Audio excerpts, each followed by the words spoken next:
2025년 12월 15일 월요일 보내주신 자료들로 오늘 시장의 속내를 한번 깊숙이 들여다보겠습니다. 오늘 시장을 한마디로 요약하면 단기적인 공포가 장기적인 계획을 어디까지 흔들 수 있는가 이런 질문을 던지는 것 같아요. 정말 뜨겁게 타오르던 인공지능, AI 주식들에 갑자기 찬물이 확 끼얹어졌고 그 파장이 시장 전체를 뒤덮었죠. 오늘 저희의 목표는 명확합니다. 이 갑작스러운 변동성 속에서 투자자들은 연말을 맞아 어떤 새로운 게임의 룰을 준비하고 있는지, 그리고 이 모든 소음 속에서 우리가 정말 놓치지 말아야 할 것은 무엇인지 그 핵심을 짚어보는 겁니다. 네, 그렇죠. 오늘 시장은 정말 AI라는 키워드 하나로 그냥 요약되는 날이었습니다. 코스피가 1.84%나 하락했고 코스닥은 0.16% 상승으로 겨우 체면치레를 했는데요. 코스피 하락폭이 유독 컸던 건 결국 삼성전자와 SK하이닉스, 바로 우리나라 대표 반도체 주식들이 흔들렸기 때문이죠. 오늘은 이 표면적인 숫자 뒤에 숨겨진 시장의 심리, 그리고 이 흐름이 당신의 투자 전략에 던지는 의미를 함께 파헤쳐 보겠습니다. 좋습니다. 그럼 가장 뜨거웠던 이야기부터 시작해보죠. 시장을 얼어붙게 만든 AI 거품론의 재점화. 지난주 미국에서부터 시작된 불안감이 오늘 아시아 시장을 그대로 강타했는데요. 시장이 갑자기 AI의 수익성에 대해 의심을 품기 시작한 어떤 결정적인 계기가 있었죠? 네, 시장의 심리를 정확히 딱 건드린 두 가지 사건이 있었습니다. 첫 번째는 AI 칩 시장의 강자 중 하나인 브로드컴의 발언이었어요. 실적 발표 후에 AI 관련 매출의 이익률이 생각보다 높지 않다, 오히려 BAI 매출보다 낮다, 이런 뉘앙스의 말을 한 겁니다.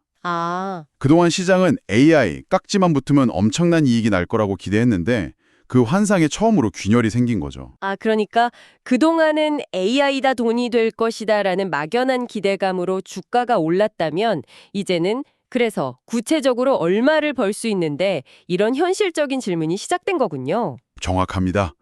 거기에 기름을 부은 것이 바로 클라우드 기업 오라클의 발표였어요. 오라클이 오픈 AI를 위한 거대 데이터 센터를 지고 있었는데 그 완공 시점을 1년이나 연기하겠다고 한 거예요. 이 두 가지 소식이 합쳐지면서 생각보다 돈도 안 되고 인프라 투자 속도도 늦춰지네, 이런 불안감이 시장 전체로 확산된 겁니다. 그 여파가 정말 대단했네요. 보내주신 자료를 보니까 미국에서 브로드컴 주가가 하루 만에 11% 넘게 폭락했고 그 충격파가 고스란히 아시아로 넘어왔습니다. 일본의 소프트뱅크 그룹, 반도체 장비 업체인 어드반테스트, 대만의 TSMC까지 AI 밸류 체인에 묶여있던 기업들이 줄줄이 조정을 받았어요. 네, 한국 시장이 그 직격탄을 맞았습니다. 오늘 외국인들이 삼성전자만 7천억 원어치를 팔아치우면서 주가가 3.76%나 빠졌습니다. SK하이닉스는 장중에 6% 넘게 폭락했다가 겨우 낙폭을 줄여서 2.98% 하락으로 마감했고요. 특히 최근에 구글의 AI 칩 관련주로 주목받았던 종목들의 타격이 컸습니다. 이수페타시스 같은 경우가 대표적이죠. 여기서 잠깐 구글 TPU라고 하면 좀 생소하게 느끼실 수도 있을 텐데요. 구글이 자체적으로 개발한 AI 연산 전용 반도체, 즉 텐서 프로세싱 유닛의 약자죠. 이 TPU와 관련된 부품을 공급하는 회사들이 최근 시장의 주목을 받았는데 오늘 같은 날엔 그 기대감이 고스란히 부담으로 작용한 셈이네요. 맞습니다. 결국 오늘의 하락은 AI 산업 자체의 성장성이 끝났다는 의미라기보다는요, 그동안 너무 앞서 나갔던 기대치가 현실의 속도와 눈높이를 맞추는 과정이라고 봐야 합니다. 증권가에서는 이걸 옥석 가리기가 시작됐다고 표현하더군요. 표현인데 여기서 정말 흥미로운 질문이 생깁니다. 그럼 당신의 입장에서 옥과 석을 가리는 기준은 무엇이 되어야 할까요? 아주 중요한 질문입니다. 자료에 나온 분석가들의 의견을 종합해보면요, 이제는 막연히 AI 관련주라는 꼬리표가 아니라 AI 기술을 통해 실제로 돈을 벌고 있거나 혹은 대체 불가능한 기술력을 가진 기업에 집중해야 한다는 겁니다. 예를 들어 브로드컴의 이익률 반론에도 불구하고 알파벳, 즉 구글처럼 자체적인 AI 모델과 서비스에서 압도적인 위치를 차지하는 기업들의 밸류 체인은 오히려 이번 조정을 비중 확대의 기회로 삼아야 한다는 의견이 힘을 얻고 있습니다. 단기적으로는 17일에 발표될 미국 마이크론의 실적이 시장의 분위기를 가늠할 첫 번째 시험대가 될 것 같네요. AI라는 거대한 파도 속에서 진짜 배기를 가려내야 하는 숙제가 투자자들에게 주어진 셈이군요. 이렇게 시장의 가장 뜨거운 테마가 흔들리는 상황이다 보니까 투자자들도 연말을 맞아 생존 전략 혹은 내년을 위한 포트폴리오 재정비에 나선 모습이 역력합니다. 특히 보내주신 자료에서 두 가지 큰 흐름이 눈에 띄는데 첫 번째가 바로 배당주 게임의 룰이 바뀐다는 점이었어요. 네, 맞아요. 그동안 우리는 찬바람 불면 배당주라는 말을 거의 공식처럼 여겨왔잖아요. 그런데 내년 1월 1일부터 배당소득 분리과세라는 제도가 시행되면서 이 공식이 완전히 새로 쓰이게 됐습니다. 분리과세라고 하면 보통 금융소득 종합과세에 합산되지 않고 별도의 세율로 세금을 매긴다는 의미잖아요. 이게 투자자들에게는 왜 그렇게 중요한 변화인가요? 고액자산가나 많은 금융소득이 있는 분들에게는 이게 엄청난 차이를 만듭니다. 기존에는 배당소득이 다른 이자, 사업소득 이런 거랑 합쳐져서 최고 49.5%에 달하는 종합소득세율을 적용받을 수 있었거든요. 그런데 새로운 제도는 일정 조건을 만족하는 착한 배당주에 대해서는 최대 30%의 낮은 세율로 분리해서 과세하겠다는 겁니다. 세금 부담이 크게 줄어드는 거죠. 그 착한 배당주가 되기 위한 조건이 꽤 구체적이더군요. 마치 학교에서 상을 주는 기준 같았어요. 배당 우수형, 배당 노력형 이런 식으로요. 네, 맞습니다. 쉽게 설명해 드릴게요. 배당 우수형은 작년보다 배당금을 줄이지 않으면서 번 돈, 그러니까 순이익의 40% 이상을 주주에게 돌려주는 통 큰 기업입니다. 아, 40% 이상이요? 네. 그리고 배당 노력형은 번 돈의 25% 이상을 배당하면서 작년보다 배당금을 10% 이상 늘린 말 그대로 노력하는 기업이고요. 이 기준에 맞춰 증권사들이 벌써부터 수혜주를 찾고 있는데 삼성생명, 제일기획, 한전 KPS, S1 같은 기업들이 거론되고 있습니다. 이 기업들의 공통점은 과거 배당 정책이 꾸준했고 실적 변동성이 크지 않아서 예측 가능하다는 거죠. 예를 들어 제일기획은 올해 예상 배당 성향이 무려 60%에 달할 것으로 보입니다. 그렇군요. 단순히 연말에 배당 수익률 높은 주식을 사는 게 아니라 이제는 이 기업이 우수형인지 노력형인지 따져보고 세금 혜택까지 고려하는 훨씬 더 복잡한 계산이 필요해졌네요.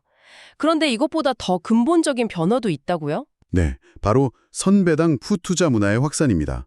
지금까지는 대부분의 기업들이 12월 말에 주주 명부를 확정하고 그 다음에 봄에 주주총회에서 배당금을 얼마 줄지 결정했잖아요. 맞아요. 깜깜이 투자나 다름없었죠. 네, 내가 얼마를 배당받을지도 모르고 일단 주식을 사는 거니까요. 그래서 배당락일이 되면 주가가 배당금만큼 뚝 떨어지는 현상도 발생했고요. 그런데 이제는 많은 기업들이 정관을 바꿔서 내년 초 이사회에서 올해 주당 배당금은 0원입니다라고 먼저 확정한 뒤에 배당받을 주주를 정하는 기준일을 설정하고 있습니다. 투자자 입장에서는 내가 받을 돈을 정확히 알고 투자할 수 있게 된 거죠. 이건 엄청난 변화입니다. 따라서 당신이 배당주에 투자한다면 이제는 연말이라는 시점보다 각 기업이 언제 배당 정책을 공시하는지를 훨씬 더 꼼꼼하게 확인해야 합니다. 불확실성이 큰 시장에서 투자자들이 확실한 수익을 찾아 배당주로 눈을 돌리고 있는데 그 배당주 투자 방식마저 불확실성 제거의 방향으로 진화하고 있다는 점이 굉장히 흥미롭습니다. 그런데 이렇게 안정성을 추구하는 흐름의 반대편에서는 성장을 상징하는 코스닥 시장이 정체성 위기를 겪고 있다는 소식도 있네요. 그렇습니다. 코스닥 시장의 시가총액이 사상 처음으로 500조 원을 돌파하면서 외형적으로는 크게 성장했는데 속을 들여다보면 좀 씁쓸한 상황이 벌어지고 있습니다. 현재 코스닥 시총 1위 기업인 알테오젠이 코스피로 이전 상정을 추진하고 있거든요. 예전에도 셀트리온이나 카카오처럼 코스닥에서 성장한 대표 기업들이 코스피로 떠나는 일이 반복되지 않았나요? 맞습니다. 그 흐름이 계속되고 있는 거죠. 특히 이번 알테오젠의 이전은 기술 특례 상장 제도를 통해 성장한 바이오 기업이 코스피로 넘어가는 첫 사례라는 점에서 상징하는 바가 큽니다. 기술력 있는 스타트업을 발굴해서 키우는 코스닥의 역할은 훌륭하게 수행했지만 정작 그 기업들이 거물이 되면 모두 더 큰 시장인 코스피로 떠나버리는 겁니다. 이러다 보니 코스닥은 영원히 성장 기업의 등용문 역할에만 머무르고 시장 자체의 매력은 떨어지는 구조가 고착화될 수 있다는 우려가 나오는 거죠. 그러네요. 투자자 입장에서는 내가 투자한 코스닥의 유망주가 언젠가는 둥지를 떠날 거라고 생각하면 장기적인 신뢰를 갖기 어려울 수도 있겠습니다. 자, 이렇게 시장 전체의 큰 흐름을 살펴봤는데 이런 거시적인 변화 속에서 투자자들의 시선을 사로잡은 개별 기업들의 이야기도 아주 흥미롭습니다. 오늘 시장의 비관론과는 전혀 다른 세상의 이야기처럼 들리기도 하고요. 대표적인 게 바로 우주항공 분야입니다. 일론 머스크의 스페이스X가 2026년에 기업 공개, 즉 IPO를 하겠다고 공식화하면서 관련 산업 전체에 대한 기대감이 폭발했습니다. 이 소식 하나에 스페이스X의 특수합금 공급을 추진 중인 것으로 알려진 세아베 스틸 지주 주가가 오늘 9% 넘게 급등했고요. 국내에서 위성통신 기술을 가진 한화시스템 주가도 최근 계속 강한 흐름을 보이고 있습니다. 시장의 전반적인 분위기와는 완전히 다른 온도를 보여주는 거죠. IPO 시장 자체의 열기도 여전하네요. 오늘 상장한 특수 케이블 업체 TMC는 첫날 공모가보다 80%나 오르며 마감했고 이번 주에도 여러 기업들이 상장을 기다리고 있습니다. 특히 눈에 띄는 곳이 알지노믹스라는 바이오 기업인데 상장하기도 전에 글로벌 제약사와 무려 1조 9천억 원 규모의 기술 이전 계약을 체결했다는 소식이 전해지면서 시장에 관심이 집중되고 있습니다. 와, 네, AI 시장의 거품을 걱정하는 목소리 뒤편에서는 이렇게 새로운 기술에 대한 뜨거운 기대가 여전히 살아 숨쉬고 있는 거죠. 바로 그게 시장의 양면성이죠. 기회가 있는 곳에 항상 위험도 도사리고 있습니다. 긍정적인 소식만 있는 건 아니에요. 이마트가 자회사인 신세계푸드를 상장 폐지하려는 움직임은 소액주주들과의 갈등으로 번지고 있습니다. 이마트는 주식 공개 매수를 통해 신세계푸드 지분의 100% 확보해서 완전 자회사로 만들 계획인데 문제는 그 가격입니다. 공개 매수 가격이 주당 48,120원으로 제시됐는데 이게 왜 논란이 되는 건가요? 소액주주들 입장에서는 터무니없이 낮은 가격이라는 겁니다. 자료에 나온 주가 그래프를 보면 신세계푸드 주가가 2015년에는 23만 원을 훌쩍 넘기도 했거든요. 23만 원이요? 네. 물론 지금 주가 수준을 고려한 가격이겠지만 수년 동안 회사의 성장을 믿고 투자해온 주주들 입장에서는 회사가 어려울 땐 함께 고통을 분담하더니 이제 와서 헐값에 우리를 내쫓으려는 거냐, 이런 배신감을 느낄 수밖에 없는 상황입니다. 한쪽에서는 스페이스X나 알지노믹스처럼 미래 가치에 대한 기대로 수조 원의 가치를 인정받는 반면 다른 한쪽에서는 오랜 기간 함께 해온 주주들이 현재의 낮은 주가를 기준으로 기업 가치를 평가받으며 갈등을 빚고 있군요. 정말 시장의 희비가 엇갈리는 모습입니다. 네, 오늘 살펴본 시장의 모습이 바로 그것을 잘 보여줍니다. AI라는 거대한 테마가 흔들리는 단기적인 불확실성, 그 속에서 안정성을 찾으려는 움직임과 새로운 성장 기회를 포착하려는 시도, 그리고 기업과 주주 간의 이해관계 충돌까지 아주 복합적인 양상이죠. 오늘 이 모든 이야기를 관통하는 하나의 질문이 떠오릅니다. 바로 시간에 대한 관점인데요. 오늘 시장을 뒤흔든 AI 거품론도 결국은 기대의 시간과 증명의 시간 사이의 충돌이잖아요. 그런데 보내주신 자료 중에 아주 흥미로운 데이터가 하나 있었습니다. 지난해 퇴직연금을 중간에 깨서 쓴 사람들의 절반 이상이 주택 구입 때문이었다는 통계였죠. 네, 그 자료를 보면서 오늘의 시장 상황과 겹쳐 보이더군요.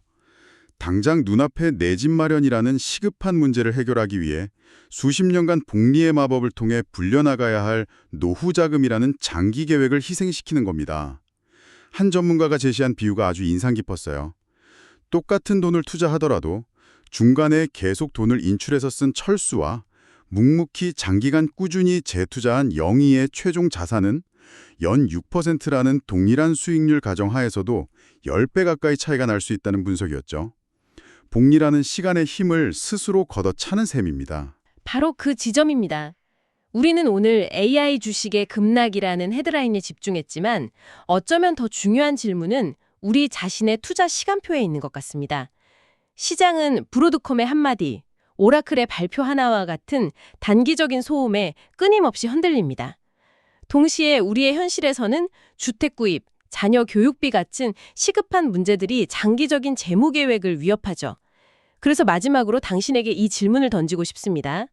당신의 투자 계획은 오늘의 헤드라인과 같은 단기 변수에 흔들리지 않을 만큼 견고한 원칙 위에 서 있습니까?